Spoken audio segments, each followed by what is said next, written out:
Hi friends, welcome back to my channel. आज आप लोगों के साथ शेयर करने वाली हूँ 30 साइज डबल कटोरी ब्लाउज कटिंग एंड टिचिंग। तो मैंने अस्तर का फैब्रिक ले लिया है और अस्तर का फैब्रिक को मैंने 2 फोल्ड करके रखा है और ये है फुल मेजरमेंट, आप लोग देख सकते हैं स्क्रीन पे दिया है। और पहले कटिंग करूँगी बैक पार्ट। तो बैक पार्ट का लेंथ है 14.5 इंच, आप लोग हाइट के अनुसार लेंथ ले सकती है। और ये थोड़ा डीप नेक पे होगा, इसलिए मैंने शोल्डर लिया है 5 इंच और आर्म होल है 5.5 इंच और चेस्ट है 30 इंच। 30 को 4 से डिवाइड करने से होता है 7.5 इंच और एक्स्ट्रा ले लूँगी 2 इंच। आप लोग 1.5 इंच भी ले सकती है और नहीं तो 2 इंच भी ले सकती है। अभी मैं इसी तरह से मैंने मार्किंग भी कर दिया। अभी आर्म होल गुलाई के लिए मैंने 1.5 इंच ले लिया, 1.5 इंच आर्म होल गुलाई के लिए। और आर्म होल मिडिल से इसी तरह से गुलाई का शेप दे देना है। और नेक विड्थ लिया है मैंने 2 इंच, नेक का चौड़ाई 2 इंच और बैक नेक डीप है 9.5 इंच। आप लोग चाहे तो उससे डीप भी कर सकती है और बैक साइड में कुछ डिज़ाइन भी कर सकती है। तो मैंने सिंपल ही नेक रखा है। और अस्तर का फैब्रिक मैंने लिया था 15 सेंटीमीटर। अभी नेक को भी इसी तरह से काट कर लूँगी। तो मेरा जो बैक पार्ट है वो कटिंग करना हो गया है। अभी मैं फ्रंट पार्ट कटिंग करूँगी।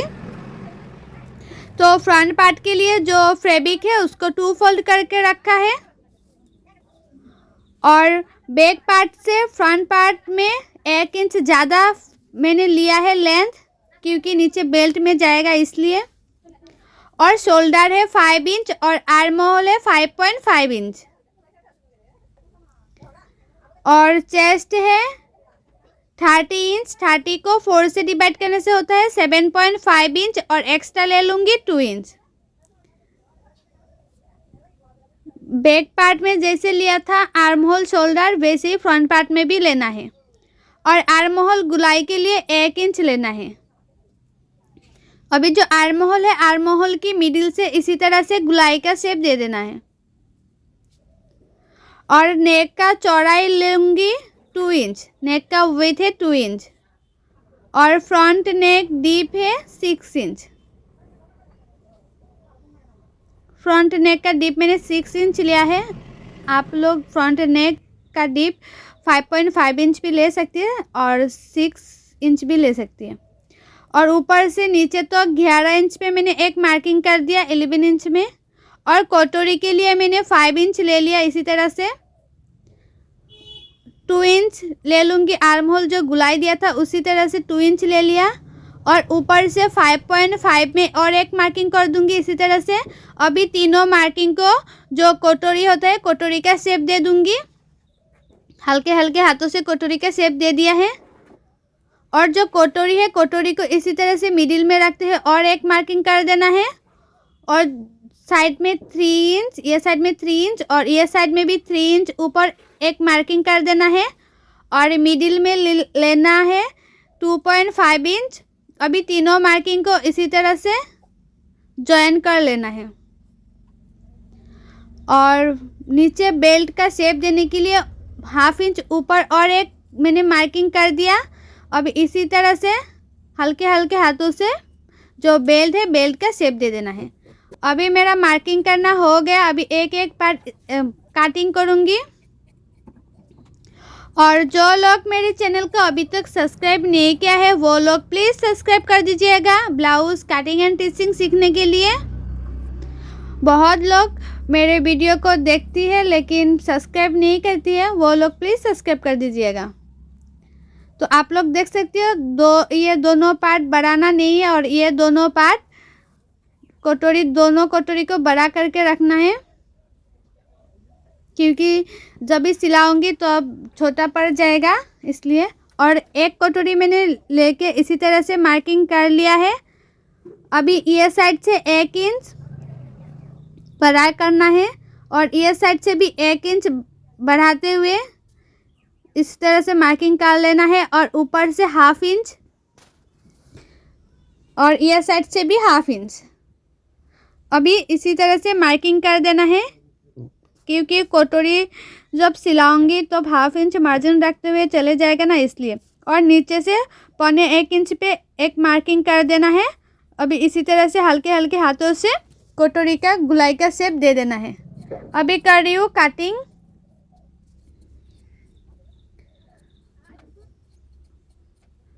तो मेरा एक कटोरी कटिंग करना हो गया है। अभी नेक्स्ट कटोरी कटिंग करूँगी। तो नेक्स्ट कटोरी के लिए इसी तरह से मैंने मेजरमेंट ले लूँगी।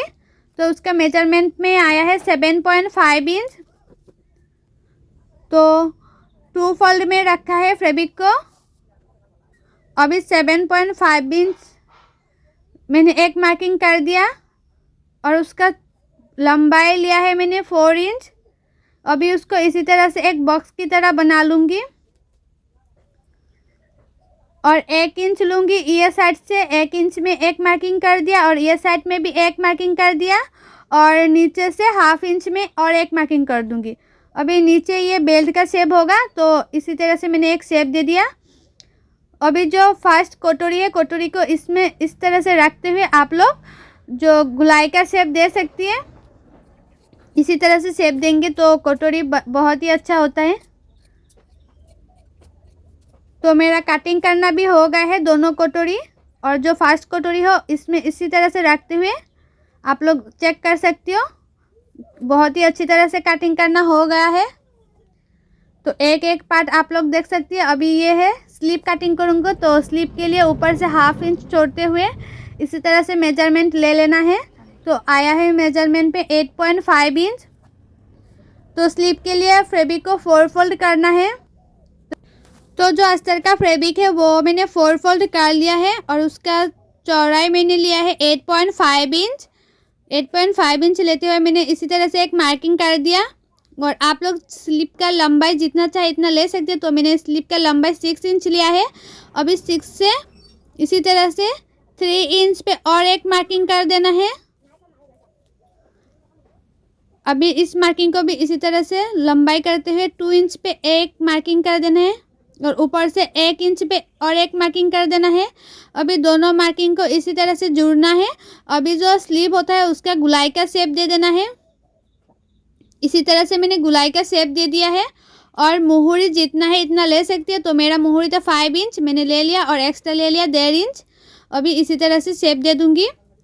और जो गैप होता है फ्रंट पार्ट और बैक पार्ट का, स्लीव गैप होता है ना, मतलब फ्रंट साइड में ज़्यादा काट होता है, 1/2 इंच अंदर रखते हुए काट करना पड़ता है स्लीव को। तो मैंने जो स्लीव होता है उसके 1/2 इंच अंदर रखते हुए स्लीव को कटिंग कर लिया, आप लोग देख सकती हो। तो मेरा जो अस्तर का फैब्रिक है वो कटिंग करना हो गया है। एक एक पार्ट आप लोग देख सकती हो। बहुत ही आसान तरीके से आप लोगों के साथ शेयर किया है। ये सबसे आसान तरीका है ब्लाउज कटिंग करने का। और ये है मेन फैब्रिक। तो मेन फैब्रिक को भी मैंने 2 फोल्ड करके रखा है। अभी एक एक पार्ट इसमें बैठाते हुए कटिंग करके जाऊंगी। और जो मेन फैब्रिक है वो मैंने थोड़ा बड़ा करके रखा है क्योंकि सिलाने में बहुत ही आसानी होता है, इसलिए। नहीं तो जो फैब्रिक होता है वो इधर उधर चले जाते हैं तो सिलाने में बहुत ही प्रॉब्लम हो जाती है। और मुझे बहुत लोगों ने कमेंट करके बताया था कि जो ब्लाउज़ होता है उसका जो कटोरी होता है वो अच्छी तरह से बन के रेडी नहीं होता है क्योंकि आप लोग जो ब्लाउज़ होता है उसका कटिंग अच्छी तरह से नहीं कर पाती है, इसलिए फ्रंट साइड में कटोरी अच्छा नहीं होता है। और जो आर्म होल होता है, आर्म होल साइड में झूल आ जाती है, बहुत सारे प्रॉब्लम होती है। आप लोग कटिंग अच्छी तरह से करेंगे तो ब्लाउज़ भी बहुत ही अच्छा होगा। तो आप लोगों को मैं जैसे दिखा रही हूँ कटिंग एंड टिचिंग, आप लोग वैसे ही कटिंग एंड टिचिंग करेंगे तो आप लोगों का जो ब्लाउज़ है वो 100% नहीं 1000% गारंटी के साथ आप लोगों का ब्लाउज़ फिनिशिंग के साथ फिटिंग होगा। तो ये आप लोग देख सकते हो एक एक पार्ट में मशीन पे आ गई। तो अभी बैक पार्ट में सिलाई करूँगी पहले। तो बैक पार्ट में जो मेन फैब्रिक है, मेन फैब्रिक के ऊपर अस्तर का फैब्रिक रखते हुए मैं नीचे से पहले सिलाई कर रही हूँ क्योंकि इसमें डिज़ाइन है इसलिए। तो नीचे से मैंने एक सिलाई डाल दिया है। अस्तर का फैब्रिक किनारे किनारे, अस्तर का जो फैब्रिक है उसके किनारे किनारे पे मैंने सिलाई डाल दिया है। अभी उसको इस तरह से फोल्ड करते हुए जो अस्तर का फैब्रिक है इसमें और एक सिलाई डाल दूंगी। तो एक सिलाई डालना हो गया। अभी उसको इसी तरह से फोल्ड करते हुए किनारे किनारे पे और एक सिलाई डाल दूंगी। और इसमें पत्थर था, मतलब जो ब्लाउज में डिज़ाइन था वो सिलाने में थोड़ा दिक्कत हुआ था, लेकिन मैंने सिलाई कर लिया था। अभी पूरा साइड से सिलाई कर लूँगी। जो अस्तर का फैब्रिक है उसके किनारे किनारे पे मैं सिलाई कर लूँगी।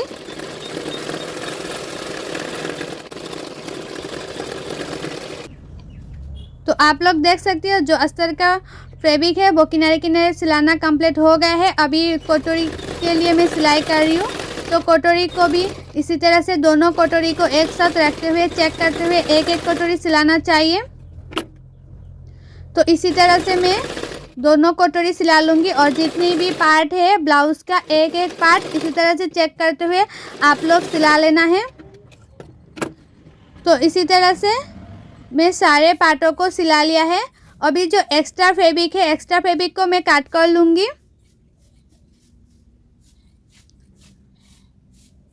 सारे पार्टों से मैंने जो एक्स्ट्रा फैब्रिक है वो इसी तरह से काट कर लूँगी। तो आप लोग देख सकते हो जो एक्स्ट्रा फैब्रिक है वो मैंने काट कर लिया है और एक्स्ट्रा फैब्रिक को ही काट किया है, जो अस्तर का फैब्रिक है वो काट नहीं किया है। अभी जो बैक पार्ट पे नेक है, नेक में फिनिशिंग के लिए मैं एक्स्ट्रा फैब्रिक लगाऊंगी। तो मैंने 1 इंच का एक्स्ट्रा फैब्रिक ले लिया था।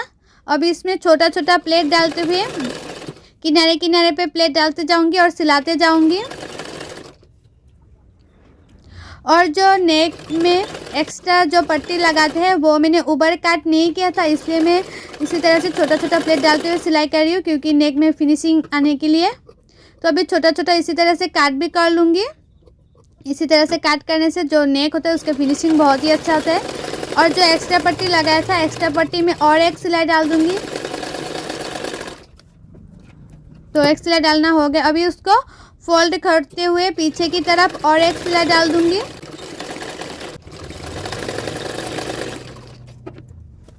तो एक सिलाई डालना हो गया। आप लोग देख सकते हो जो नेक है वो कितना फिनिशिंग से रेडी हो गया है। अभी बैक साइड में टेकन देना है, तो टेकन के लिए मैंने 2 फोल्ड कर लिया है। अभी साइड से 2 इंच छोड़ते हुए इसी तरह से मैं मार्क कर लूँगी और उसमें टेकन दे दूँगी। तो टेकन का लंबाई आप लोग 4-5 रख सकती है बैक नेक के हिसाब से। ज़्यादा नेक डीप है तो आप लोग 4 इंच रखना है, और नेक ज़्यादा डीप नहीं है तो आप लोग 5 इंच भी रख सकती है टेकन का लंबाई। तो मैंने नीचे से 1/2 इंच रखते हुए टेकन का कर रही हूँ, टेकन सिलाई कर रही हूँ नीचे से 1/2 इंच रखते हुए मार्जिन। तो मेरा आप लोग देख सकते हो जो बैक पार्ट है वो स्टिचिंग करना कंप्लीट हो गया है, सिलाना कंप्लीट हो गया है। अभी कटोरी को एक एक कटोरी इसी तरह से मैं सिलाऊंगी। तो एक कटोरी के और एक कटोरी रखते हुए मैं किनारे किनारे पे एक सिलाई डाल दूंगी। किनारे किनारे पे सिलाई डालना है।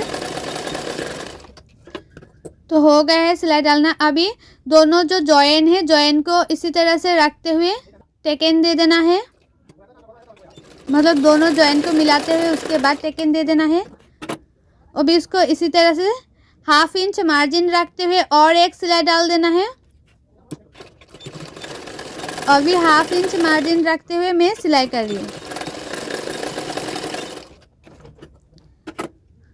तो आप लोग देख सकते हो जो कटोरी है वो कितना फिनिशिंग से रेडी हो गया है। अभी नेक्स्ट कटोरी भी इसी तरह से मैं सिलाऊंगी। किनारे किनारे पे मैंने एक सिलाई डाल दिया। अभी 2 जॉइन है, दोनों जॉइन को इसी तरह से मिलाना है और टेकन के लिए मार्किंग कर लेना है। तो मैंने टेकन के लिए मार्किंग कर लिया। अभी इसमें भी 1/2 इंच मार्जिन रखते हुए सिलाऊंगी। तो मेरा जो दोनों कटोरी है वो कंप्लीट हो गया है, आप लोग देख सकते हो। और जॉइन टू जॉइन कितना मैचिंग कर रही है आप लोग ध्यान रखना। जो कटोरी होता है वो जॉइन टू जॉइन मैचिंग करना चाहिए, नहीं तो जॉइन टू जॉइन मैचिंग नहीं करेंगे तो उसका फिटिंग अच्छा नहीं होगा। अभी मैं जो नेक्स्ट पार्ट भी इसी तरह से किनारे किनारे पे दोनों पार्ट मिलाते जा रही हूँ और सिलाते जा रही हूँ। तो ये पार्ट भी सिलाना हो गया है और बहुत ही फिनिशिंग के साथ आप लोग देख सकती हो। अभी ये पार्ट में भी लगा लूँगी। तो उसको भी इसी तरह से रखते हुए नीचे से हाफ इंच या हाफ इंच से थोड़ा कम मार्जिन रखते हुए भी आप लोग सिलाई कर सकती है कटोरी को। तो मेरा ये कटोरी भी लगाना हो गया है। अभी बेल्ट सिलाई करूँगी, तो बेल्ट के लिए भी इसी तरह से एक के ऊपर एक रखते हुए मैं किनारे किनारे पे सिलाई कर रही हूँ। मतलब 2-3 सूत रखते हुए, मार्जिन रखते हुए आप लोग सिलाई कर सकते हैं। तो बेल्ट के ऊपर मैंने एक सिलाई डाला था, तो मैंने दो सिलाई डाल दिया। बेल्ट के ऊपर 2 सिलाई डालने से जो बेल्ट होता है उसका फिनिशिंग बहुत ही अच्छा होता है और देखने में भी बहुत ही खूबसूरत लगता है, इसलिए। और ये जो बेल्ट होता है ये भी इसी तरह से मैं सिलाई कर लूँगी। बेल्ट के ऊपर और एक सिलाई डाल रही हूँ मैं, और उसके पास में और एक सिलाई डाल दूँगी। तो दोनों पार्टों में बेल्ट लगाना कंप्लीट हो गया है। और आप लोग देख सकते हो जो बेल्ट लगाए है वो जॉइंट कितना मैचिंग कर रही है। और जो बैक पार्ट होता है, बैक पार्ट से इसी तरह से रखते हुए नीचे फोल्ड कर लेना है बेल्ट को। तो मैंने फ्रंट साइड में 1 इंच ज़्यादा लिया था ना, इसलिए ज़्यादा लिया था कि जो बेल्ट होते हैं बेल्ट को फोल्ड करने के लिए। तो दोनों पार्टों में मैंने इसी तरह से जो एक्स्ट्रा निकला था वो मार्किंग कर लिया है। अभी नीचे बेल्ट के लिए इसी तरह से फोल्ड कर लिया, तो हो गए हैं। अभी इस साइड में पट्टी लगाऊंगी, हुक पट्टी। तो हुक पट्टी के लिए मैंने इसी तरह से 2 इंच का फैब्रिक ले लिया है, मेन फैब्रिक। और ये होगा राइट साइड का पार्ट। तो राइट साइड का पार्ट में जो कटोरी होता है उसकी जॉइन होते हैं, जॉइन में एक छोटा सा प्लेट डालना पड़ता है। एक छोटा सा प्लेट डालते हुए आप लोग सिलाएंगे तो फ्रंट साइड में जो हुक पट्टी होता है उसका फिनिशिंग बहुत ही अच्छा आता है। अभी उसको पीछे की तरफ फोल्ड करते हुए और एक सिलाई डाल दूंगी। आप लोग देखना उसको सिलाने के बाद जो सामने का हुक पट्टी है वो कितना फिनिशिंग से रेडी हो गया है। आप लोग देख सकते हैं कितने फिनिशिंग से रेडी हुआ है हुक पट्टी। अभी इस पार्ट में भी हुक पट्टी लगाऊंगी, तो उसको उल्टा करते हुए 4 इंच का हुक पट्टी ले लेना है। जो राइट साइड का होता है वो 2 इंच का लिया था, और लेफ्ट साइड का 4 इंच जो हुक पट्टी है वो लेना है और उल्टा करते हुए सिलाना चाहिए। आप लोग ध्यान से सिलाना ये हुक पट्टी। आप लोग हुक पट्टी अच्छी तरह से सिलाएंगे तो फ्रंट साइड में फिनिशिंग अच्छा आएगा। तो जो इसमें हुक पट्टी का घर होगा इसलिए मैंने 2 सिलाई डाल दिया है हुक पट्टी में।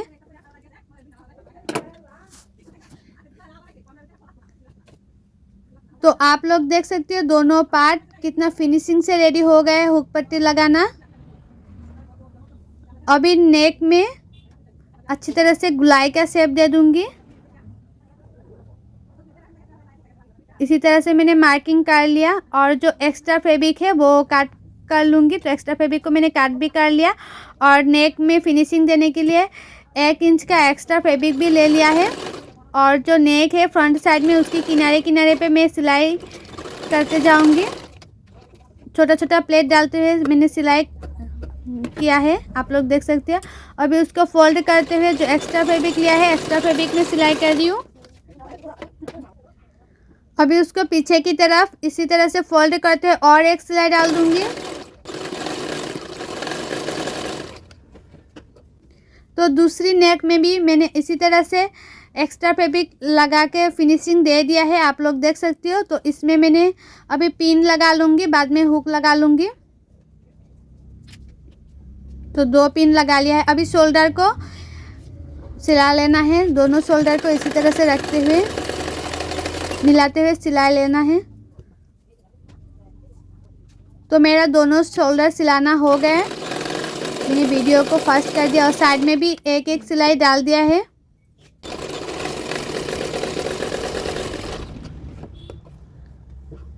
और एक्स्ट्रा फैब्रिक को मैंने काट कर लिया। अभी उसको इसी तरह से उल्टाते हुए स्लीव लगा लूँगी। तो जो स्लीव होता है इसी तरह से देखते हुए जो फ्रंट साइड में ज़्यादा काट किया था वो फ्रंट साइड में लगाना चाहिए। और स्लीव को फोल्ड करते हुए मिडिल में छोटा सा काट लगा लिया था। अभी जो शोल्डर है, शोल्डर की मिडिल से स्लीव लगाना चाहिए। आप लोग जो लोग न्यू है, बिगिनर्स है, वो लोग जो शोल्डर होता है उसके मिडिल से स्लीव लगाएंगे तो स्लीव कभी भी छोटा बड़ा नहीं होगा, झूल भी नहीं आएगा, बहुत ही फिनिशिंग से स्लीव लगाना हो जाएगा। तो आप लोग हमेशा ही जो शोल्डर होता है उसकी मिडिल से स्लीव लगाना।